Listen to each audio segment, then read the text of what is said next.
fear like, oh my god, I cannot post that, it's so stupid, I look so stupid. Did you see what she did? Oh my god, oh my god. You sure that that you're professional? You sure that you're expert? Hi, today we have a really interesting and quite difficult topic to discuss. Let's begin. Today I wanted to talk about something that came to me via my coach sessions with clients and via my self-coaching.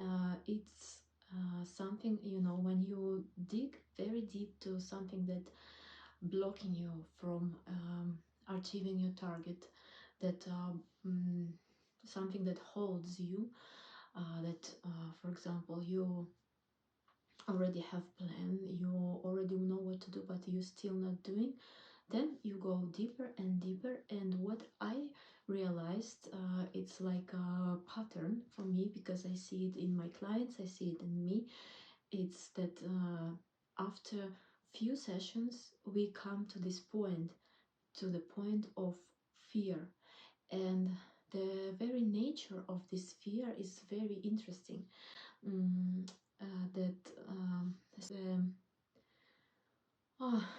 it's difficult to collect my thoughts, but this particular fear is the most common and the most difficult to meet.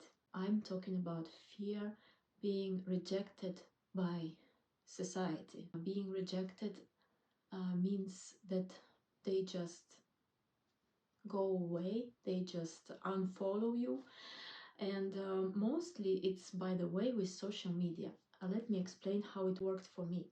I'm now making a lot of videos on YouTube, on TikTok, on Instagram, and I also started this project with showing kind of requests that my clients can have coming to my coach sessions, and I decided to make it in this reality coach sessions way with a imaginary character, which is Kimberly, and played by me. And when I made those videos, first thought that I had was what they will think about me. Oh my god, they will say, you sure that that you're professional? You sure that you're expert? So all those thoughts that what they will think about me, that I will look ridiculous, that I will look weak, that I will look quite strange, and they will say, you know, maybe they will not tell me in my face, but they will discuss between them like, did you see what she did? Oh my god, oh my god, we should reject her, we should just ignore her. And I posted those videos anyway, and it was so scary. And I saw this silence from my followers. So there are not so many followers that I have right now in all those media. Anyway, no one said a word. And I was like, okay, so they decided just to ignore me in silence. Okay, okay. And yeah, and this is very common. I'm talking right now about this example of social media, because this is something common that I'm discussing with my friends, with my clients. They all try to express themselves via social media, because we all now living in this reality when social media is a kind of way to expose ourselves. And sometimes when you look at those bloggers that that having a lot of followers, that you look at them and you think, oh my god, they're so cool, I want to be like that. And just try to be a blogger, I mean the full-time blogger, as they are, for 24 hours in your social media, and you will see this fear is coming out very fast. This fear like, oh my god, I cannot post that, it's so stupid, I look so stupid, why wouldn't I should not post this? You will see that it's under these thoughts, it's like layers, you know. First thought, I will look stupid. Second thought, what they will think about me.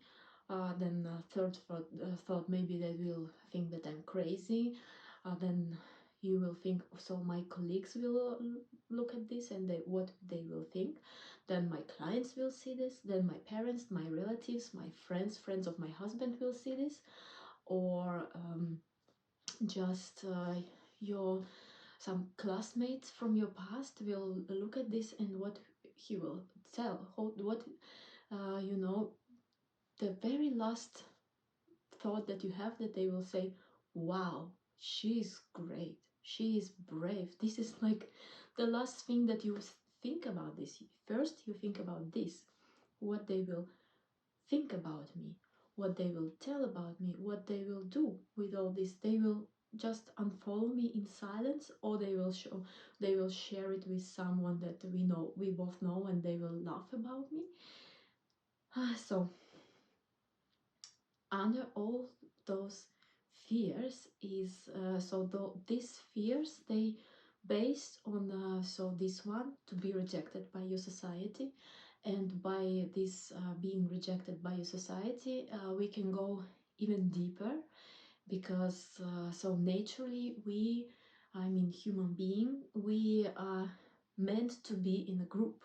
We live in tribes, if I can say that. So we live in tribes, we have our roles, and the way they think about us is reflecting on the quality of our life, on our basic safety.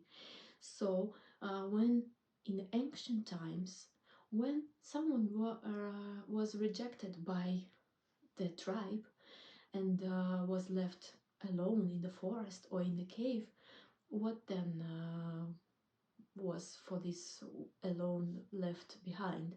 It was death. So to be alone meant to be dead. And today it's not like that, because we live in completely different reality. But our ancient mind is much older than our new mind, that our conscious. So our reptilia brain is very, very ancient, has billions of years of evolution, and we still have this inside, that to be rejected means to be alone, to be left alone means to die. So if you simplify it like in mathematics, you cut those things that repeating themselves, we can say that to expose yourself truly, sincerely on social media equal to be alone, to be dead. So this follows us to this simple but very kind of scary thing, that to expose yourself naturally, sincerely, leads us to death. So this is what is the basis. When you now hear it, maybe you think like, this is ridiculous, this is just ridiculous. But imagine for 1 second that you're not judged by anyone right now, and you can really accept this thought. It really explains a lot.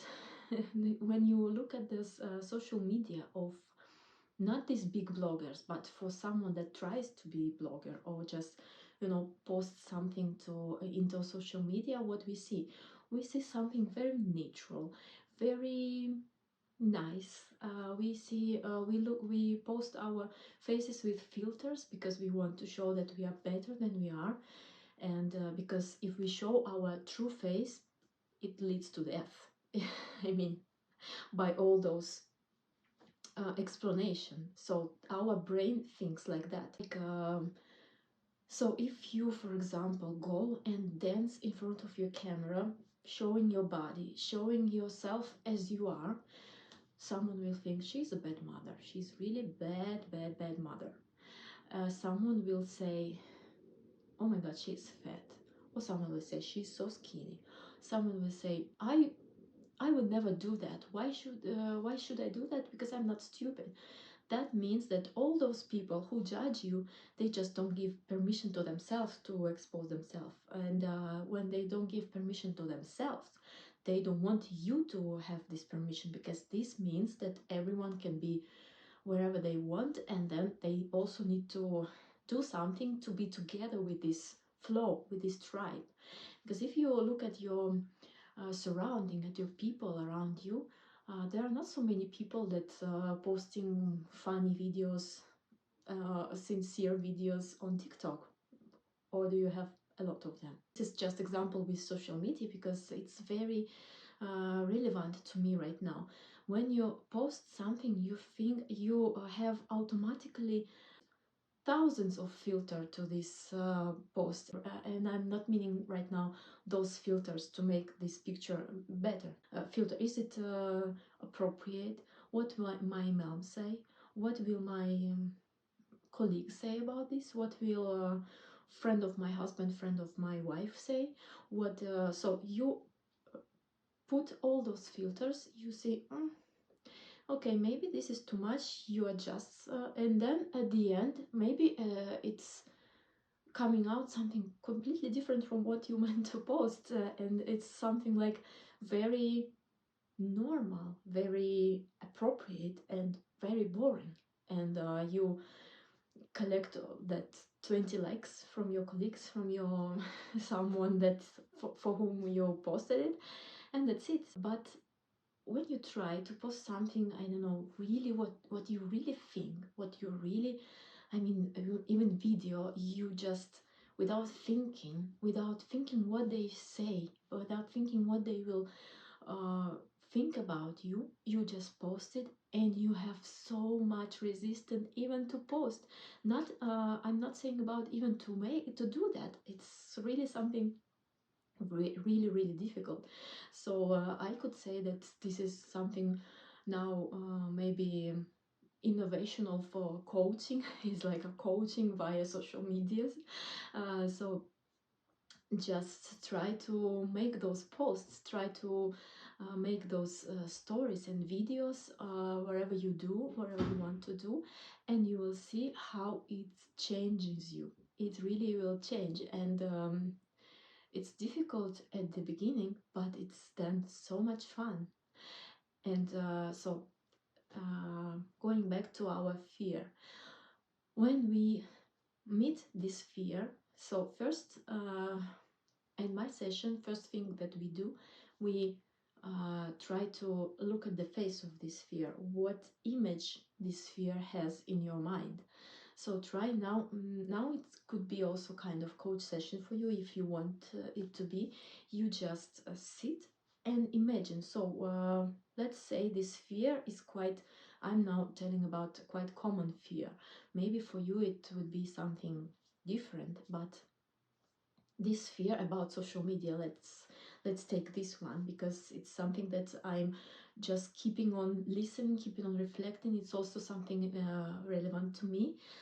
So this fear to be rejected by your followers, feeling to look stupid or ridiculous. This could be one fear or two different fears, and you just imagine. So what image?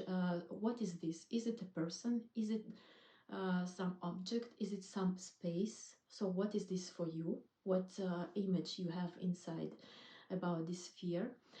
And when you meet it, try, we have quite a lot of techniques to work with this fear, but this very first step to meet, to have this image, it's something that makes this fear a little bit smaller. So for example, it could be a monster, but then you realize that this monster is just, dressed up. So inside, this is not a monster. You meet it and you start to analyze this. So from where it came, what the purpose of this fear? Why did I create this fear inside me? And what was his purpose in my life of this fear? Because everything that we constructed in our life has functions, and also our fears, they protect us. And sometimes this protection is too much and we want to reduce it a little bit. And then I had this dream that that I was in a room with some guy, and I was dressing up, going out, and he just locked all the doors, and the guy was quite fluffy, like not looking like, I don't know, not scary at all. He was rather nice guy. But then this guy started to lock all the doors and say that he's going to rape me. This is something that every lady scared of. I mean, this is not something that you want to happen in your life. He was so funny and so soft that I couldn't even imagine that he would do such thing to me. And I was like, okay. So I had my phone with me, so he was also quite stupid. I just called 112 and told my address, and I said that I'm here locked in my house with a guy that says that he's a potential rapist, and that's it. I was quite confident and calm, and it was like, okay, there is something that threats me, but I know what to do. I have all the instruments, and I didn't have any fear. It was so small for me, so I even could fight it if I would, I mean physically. And this is what happens to your fear when you meet it. It becomes something normal. It becomes something that you know how to deal with. And this is the, I like steps approach. So this is step number one, to admit that you have this fear, and to create, and to not create, to understand which image it has for you. And just this one step is already a huge step to work through further, to be completely free of it, because the final target of all this working with fear is that you take in control, not the fear. And when you have control, you understand why this fear was created. This fear little by little becomes smaller and smaller, and then it maybe disappears, or it maybe transforms to something else. But in any case, you are free, and this is the great thing about this. So let's finish with some practical task. So if you're really interested to try this, you could try to live your day to day like a 24 hours, okay, maybe 12 hours blogger. I mean, to share all your thoughts, to share your day, what do you do, what you really do. I mean, real you, not like, setting up things, like just if you are comfortable to setting up things as well, you can try like this, but you should be you, a real you, and try to avoid to use those filters, masks, and just showing up as you are. And if you will do this, please share with me your insights. What was the conclusion of this? Was it interesting? So I'm really interested, because everyone is different, and for everyone it's working in different ways. For me, for example, now when I realized this fear, I decided that I just every video, every piece of content that I'm doing is a kind of therapy for me, because it's just working like that. Because I'm sharing with you some painful, some difficult moments. I'm sharing with you my thoughts, my reflections, and it goes away like a package of these insights, and maybe it serves then to someone else. But for me, it's the like a portal to go to another level. For me, it works like that. Isn't that incredible? So thank you for watching this, and please subscribe and follow me in Instagram if you want to check that project that I was talking about. Is still quite raw, but I'm working, and I'm quite sure that in the future it will be very much better. And this is another thing that I'm doing right now. I'm just doing.